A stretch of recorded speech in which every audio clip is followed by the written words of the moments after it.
Let's continue on with our study of the plant-like protists, also known as algae. We've finished looking at the microalgae, the ones that are unicellular and colonial, and now let's take a look at the ones that are colonial and multicellular, known as macroalgae. Macro meaning big compared to micro, which is small. So you don't need a microscope to see all of these, most of them not, because they're multicellular.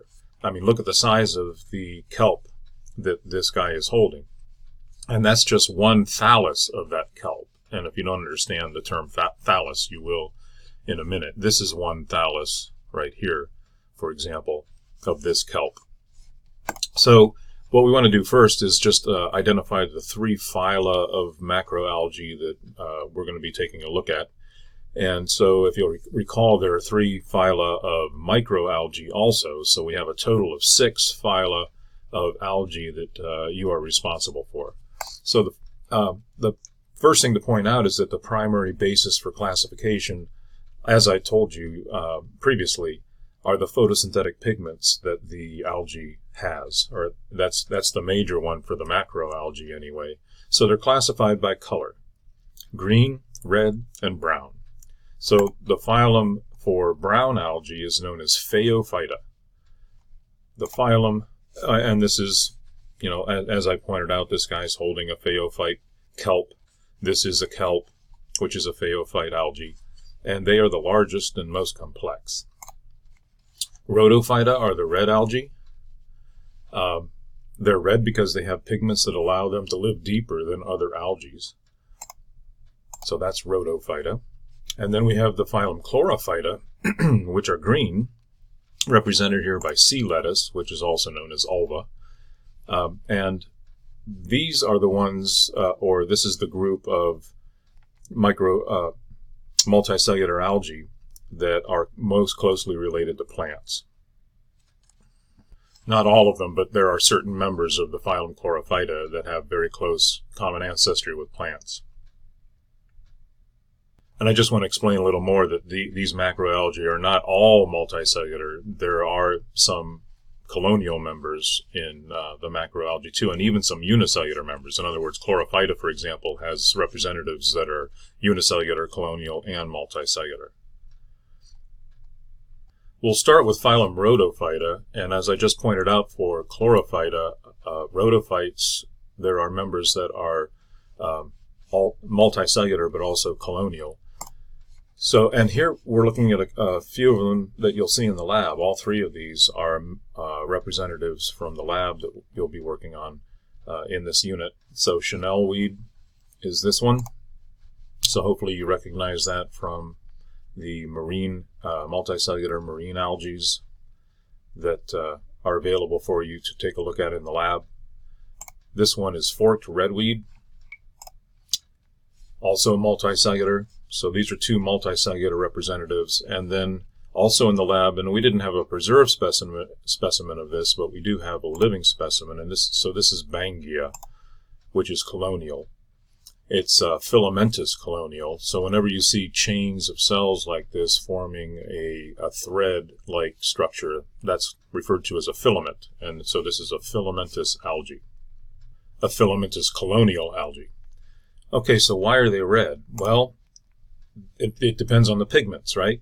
So they have chlorophyll, so they do absorb, what chlorophyll absorbs is the blue end of the spectrum and the red end of the spectrum, but it reflects the green part of the spectrum, the visible spectrum, and that's why chlorophyll is green, that's why chloroplasts are green, that's why plants are green.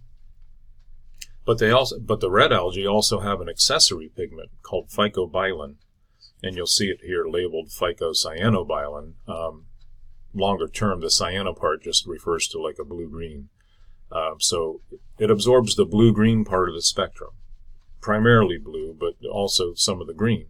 So that causes the red algae to reflect red light, more red light than it absorbs. So even though chlorophyll A is absorbing some red light, the phycobilin is reflecting some of that red light, and that's why they appear red. So it's the combination of pigments is what I'm trying to point out that results in the final color. So phycobilin absorbs the blue wavelengths and also some of the green. That's around this area of the spectrum, around 450 nanometers. Nanometers is how wavelengths are measured, 1/1000th of a meter. And it reflects red, the red end. So more of the red end is reflected, is really the way you ought to think about it. Not all of it, but more of it. So what's unique about the red algae is that the blue wavelengths of light are the wavelengths that penetrate light the best, and therefore penetrate deeper into the water. So rhodophyte algae can live deeper than other algae. So that's an adaptation of the rhodophyte algae. Natural selection has produced the phycobilin that allows them to absorb the wavelengths that penetrate deeper in the water, the blue wavelengths, and therefore live deeper than other algae. So in competition with other algae, the red algae are able to live deeper than other algae and therefore survive and reproduce better. They're more fit in their habitat. And as I already pointed out, these are the same species that you're looking at in the lab. Let's move on to the brown algae. Brown algae in the Phylum Phaeophyta. They have chlorophyll A and C, and along with the pigment fucoxanthin. And fucoxanthin absorbs the green part of the visible spectrum and reflects the red and blue wavelengths. But again, it's the combination of chlorophylls A and C, which absorb slightly different wavelengths of the spectrum, along with fucoxanthin, that is causing a little bit more of the blue and a little bit more of the red to be reflected than normally would be reflected. And that mix of color, that mix of wavelength reflection, is what causes the brown algae to appear brownish, kind of a muddy color, a muddy green color. Most phaeophyte algae are marine, and they're found in cool, shallow coastal waters. For example, the kelp forest that you find off the coast of California. So this image, for example, this isn't showing small algae. These are big algae, and the phaeophyte algae are the largest algae and also the most complex algae. And so just like you want to remember that the red algae are the deepest living algae, the brown algae are the largest and most complex, and they form forests off the coast, very close to the coast, in relatively shallow water so that they can absorb more light. And these forests are habitats for a lot of different organisms. So just like coral reefs are an important habitat for many, many species, it's the same for the kelp forests that we find being formed from these brown algae. So they have a very important ecological role in providing habitat. Here we're looking at the body of a kelp, and again, they're the largest and most complex. And this also gets to the idea of what we consider to be multicellular as opposed to colonial. So this is a multicellular algae, but why is it considered multicellular and not simply colonial? Well, it has to do with one key word, and this is the key word that you want to remember in explaining the difference, and that is specialization.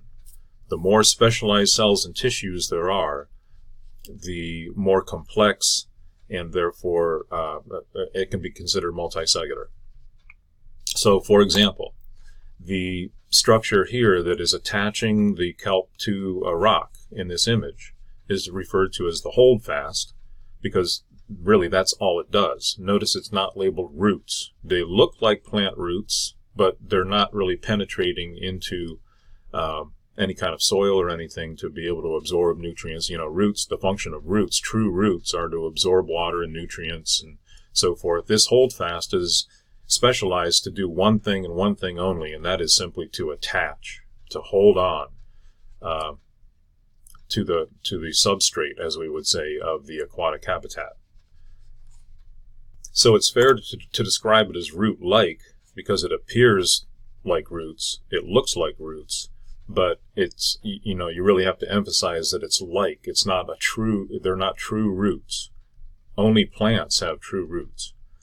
And so this holdfast, but it does represent cells and tissues that are specialized for holding on, right? So it is specialized cells and tissues that make it up. And that is how we come up with the definition of kelp here being a multicellular algae, truly multicellular. Same for the stipe. The stipe looks like a stem, but notice we didn't label it stem because it's not a true stem. That's why it has this special name. It's a stipe. It is stem-like. It appears to be a stem, but it's not a true stem because only plants have a true stem. And you'll learn why when we study plants. But it is made up of specialized cells and tissues. Therefore, it contributes to our definition of multicellularity.